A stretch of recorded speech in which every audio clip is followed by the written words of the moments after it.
Good morning. It's my great pleasure to introduce to you Wally Schaber. I'm sure I don't need to introduce him because he's very well known in this community. Wally has contributed greatly to the Canadian wilderness outdoor recreation world. He has been at the roots of Black Feather Wilderness Adventures and a retail store called Trailhead, as well as he created a national wilderness outing program for the National and Provincial Parks Association of Canada, which was a predecessor of CPAWS. Wally is going to talk to you today about his new book on the Des Moines River, which has a special significance for him as he met his wife on the river in 1975. Please welcome Wally Schaber.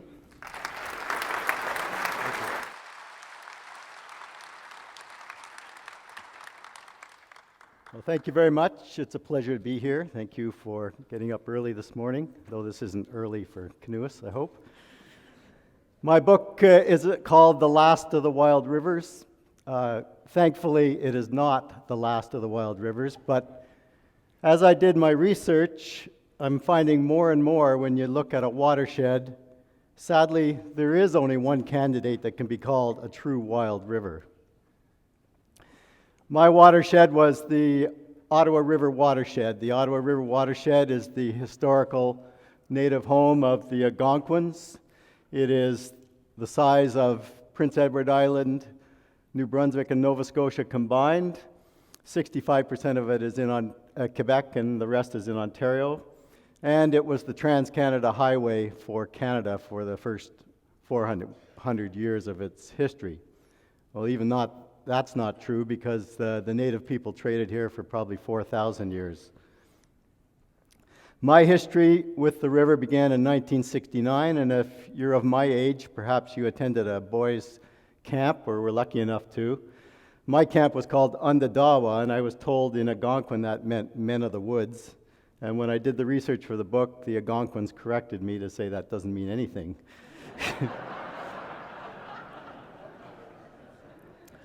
So Camp Undadawa began in 1894 near Ottawa on the Ottawa River and moved to Golden Lake around 1910.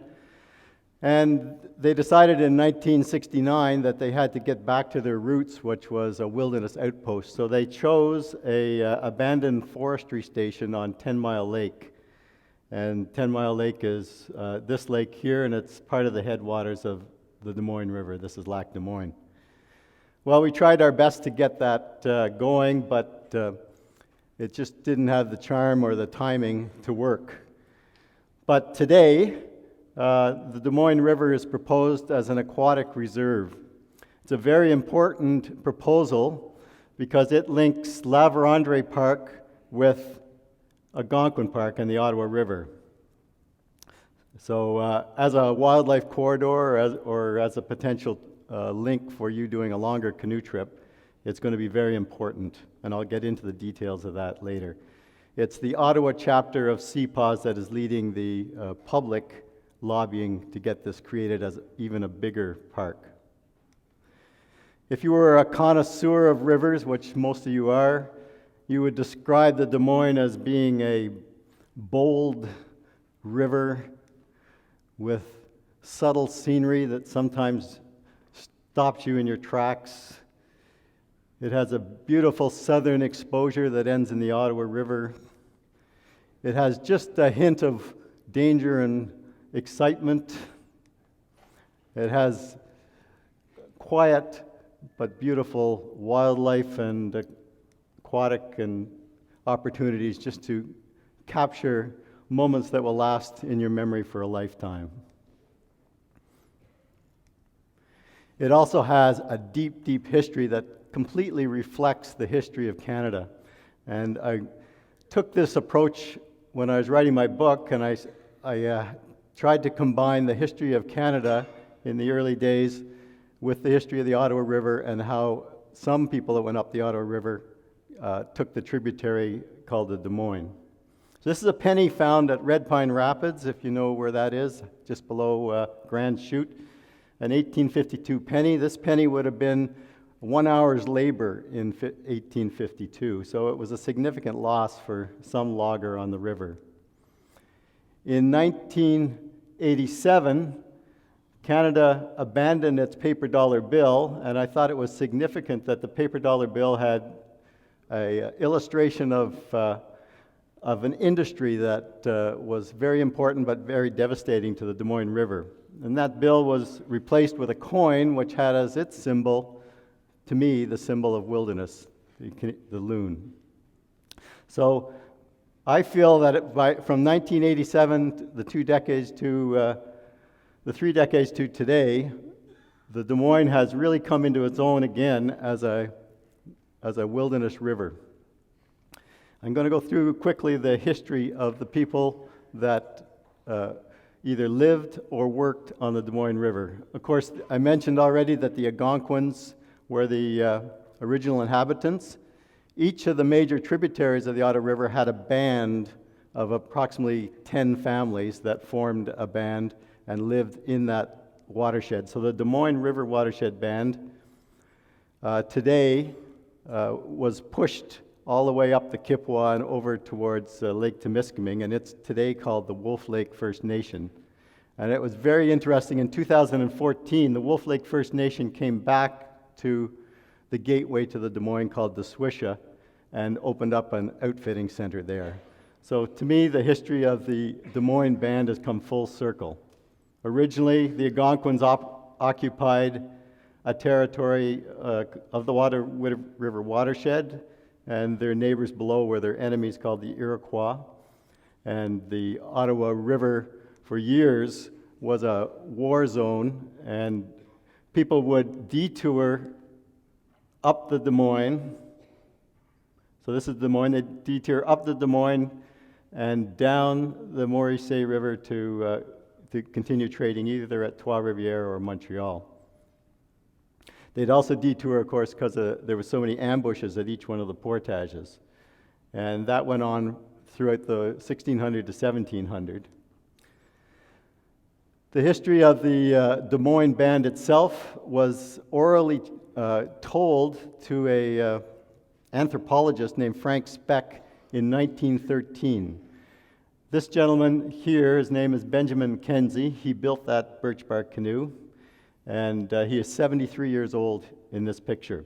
Benjamin Mackenzie, when he was a young man, lived with one of the 10 Des Moines families that formed the Des Moines Band, and he orally explained to Frank Speck the different hunting territories that each of the families had. So each family would have about 1,000 square miles that was a hunting territory, and the 10 families would form the Des Moines Band. As I mentioned today, some of the roots of the Des Moines Band have come back to try to reestablish themselves in the Swishy. And if you get an opportunity to use their services, it's called the Algonquin Canoe Company, and I totally encourage that so that they are successful in their endeavor. This is the territory that the Wolf Lake First Nation and the 2 other bands that live around Lake Temiskaming are claiming as their traditional territory. As you know, they never ceded the Ottawa River watershed, and they never lost it in battle. And at some point, we're going to have to come to a amicable settlement with the First Nation people. Europeans arrived, and they were mostly under 3 categories. They were seeking gold, they were seeking glory, or they were bringing the word of God in their mind to the natives. So this statue is Brahe Buff.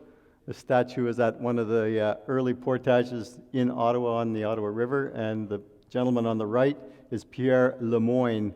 He was a soldier in New France that led an expedition up the Ottawa River to capture forts on James Bay, and one of the first Marines. Everybody that paddled by the Des Moines from the beginning of time to 1950, this is the mouth of the Des Moines as they saw it. So the Des Moines had 4 miles of rapids that flowed right down to the Ottawa River, and today, if you paddle, that is all flat water because there's been a dam that the backwater of the dam flooded up the Des Moines River. There was also a large clearing here, and that was a traditional trading site for all of the native groups that came from the north down to trade with the groups that came along the Ottawa.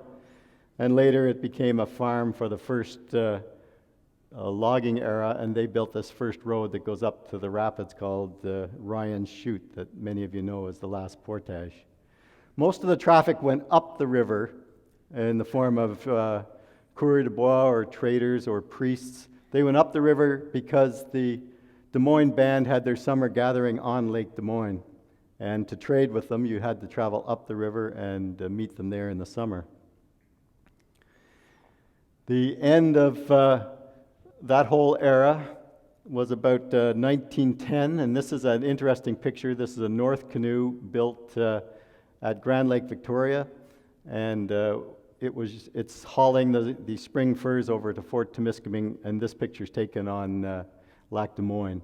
You can see the interesting bale of birch bark there to either repair or build a new canoe. The portages from Montreal to the Mattawa River were numbered. There was 18 of them. And the portage below the Des Moines River at the gateway village called the Swishy was called Rapide de Swishy.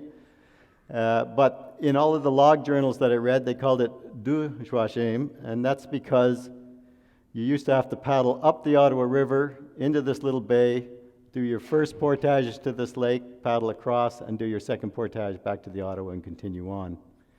There's lots of notes in the journals that the experienced voyageurs, when they got here, the novice voyageurs in the canoe, they would tell them a story saying how they were windbound on this lake for 3 days. So. Aside from the 18 portages, there were at least another 18 obstacles you had to pull or line up or do some other type of maneuver to make it. So it was an arduous journey up the Ottawa River. But coming home, of course, it was much faster. It was by canoe, and they ran most of the rapids. They used to take a pipe break every 3 hours, so the distances were measured in pipes. And of course, the jokes and the stories and the songs were shared a lot at this particular time. This is an illustration done in 1836 by George Bregbridge, and it is going into the portage at du Rivière. The thing that changed things forever on the Ottawa River, the beginning of it anyways, was the creation of the cribs that allowed the lumbermen to move their lumber to Quebec City a lot faster than the old days where they had to take every log apart and float them through separately. So as soon as the crib was invented by Ruggles Wright, then loggers moved further and further north up the Ottawa River, and they began cutting around Des Moines around 1836. The other thing that changed a lot of the perspective of the Ottawa River was a proposal that began in the 1830s and lasted until 1920 to build a series of locks all the way from Ottawa to Georgian Bay. And that would have significantly changed the Ottawa too. So what caused people to start living at this little village that we now travel through to go to the Des Moines River?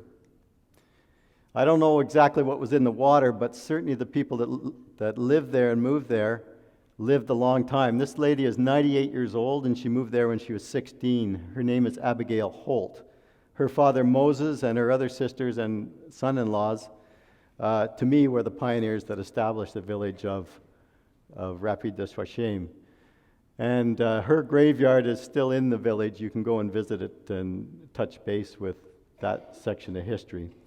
But really what happened was Moses Holt was a stagecoach driver in Elmer, and I'm sure sometime he was listening to conversations inside his stage, and John Egan mentioned to his business partners that they were going to launch a new boat to link Pembroke with the next rapids above Pembroke, which was the Swishy.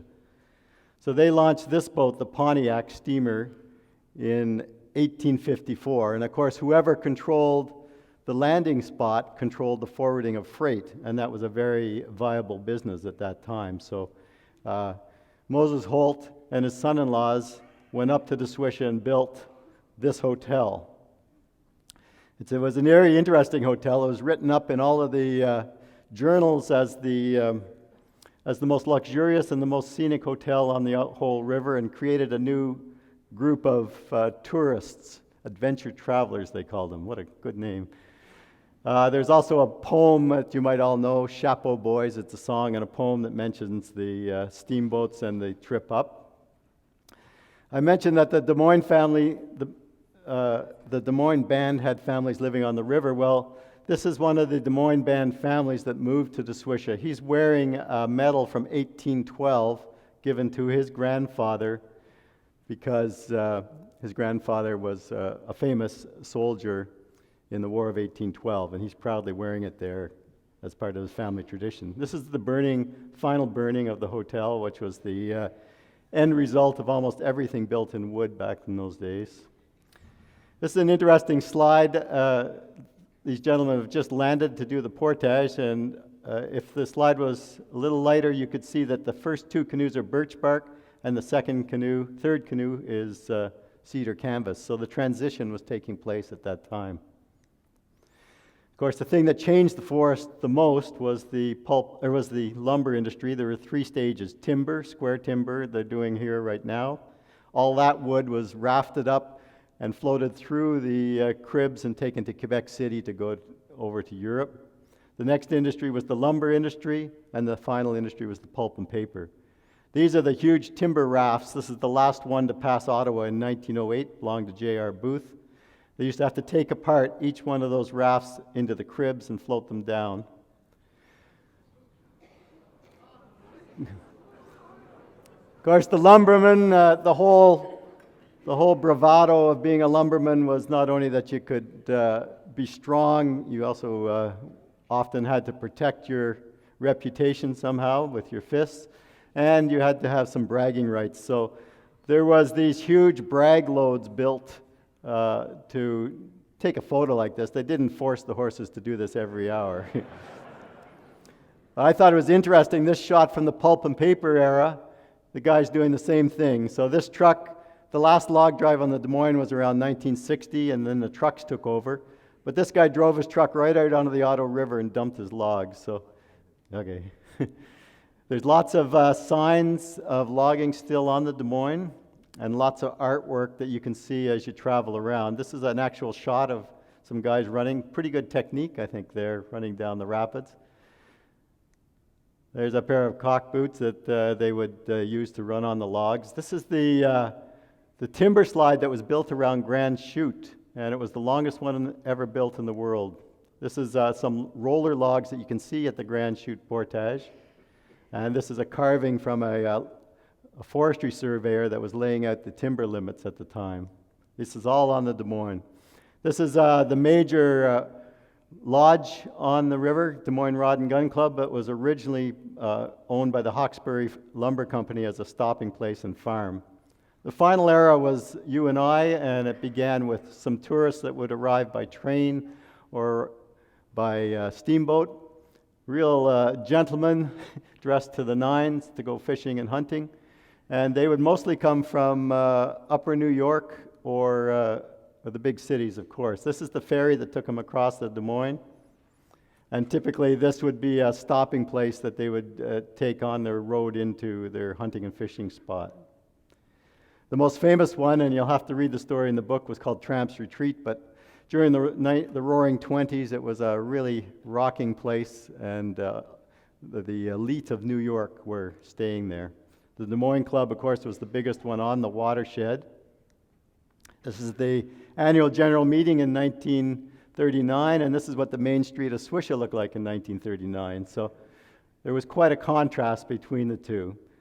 The building of the dam at the Swishy was the 5 minutes of fame for that little village, and the population went from 150 to 5,000. And there were some wild hotels in the village at that time. Stompin' Tom Connors played in this one, which today is just abandoned. So when I first got there, there were 2 signs. One said to portage here, the other said no camping, no stopping. So we were a little confused on what to do. If any of you were there in the 70s and 80s and 90s, you enjoyed a flight into your Des Moines trip with Ron Bowes. But in 1976, all of the hunting and fishing leases were canceled and changed into something called a ZEC, which is a zone to manage the economic potential of the area for hunting and fishing mostly. This gentleman, Bill Mason, to me changed everything to do with recreational canoeing. And when the leases were canceled, Trailhead and Blackfeather represented 75% of the business, and you of course represented 75% of the business for Bradley Air. Today there is road access to the river, but it's not imposing, and lots of schools and groups use the river as a training ground. So what does an aquatic reserve mean? It means no hydro, no logging, no mining, but there's absolutely no budget for it. So the Des Moines qualifies as the best candidate for aquatic reserve because it has minimum impact. It is flooded at the mouth. This is my canoe at the mouth tied up to the log boom. But aside from that, there are only the two small bridges that access the Des Moines, so there's no significant road access. It offers just a beautiful blend of class 1 to 4 whitewater, and some people even do the waterfalls. I think it's a fantastic place to go skiing in the winter, and there's lots of potential that way. Any cabins that do exist seem to blend in with the environment nicely. The outfitters in the area still do a lot of outfitting for shooting bear and moose, but the populations still seem healthy. This is the biggest management issue, is the access of four-wheel drive vehicles. It's just totally changing all the wilderness around here. Skidoos are very popular, but they contribute hundreds of thousands of dollars to the economy and don't interrupt too much. Logging has been dormant for 20 years up there now. The mill is shut, and this is the view from the top of the cliff looking up the Des Moines. You can see that there's no clear cutting anywhere or signs of cutting. So what's left? I'm saying let's recommit ourselves to establishing the culture and respect. Let's do more voluntary work ourselves. Let's spend more money locally. Let's limit motorized access to only half the river. Let's send some dollars and opinions to the politicians and CPAWS, Ottawa. And let's try to understand the Native history, especially the Algonquins. Thank you very much.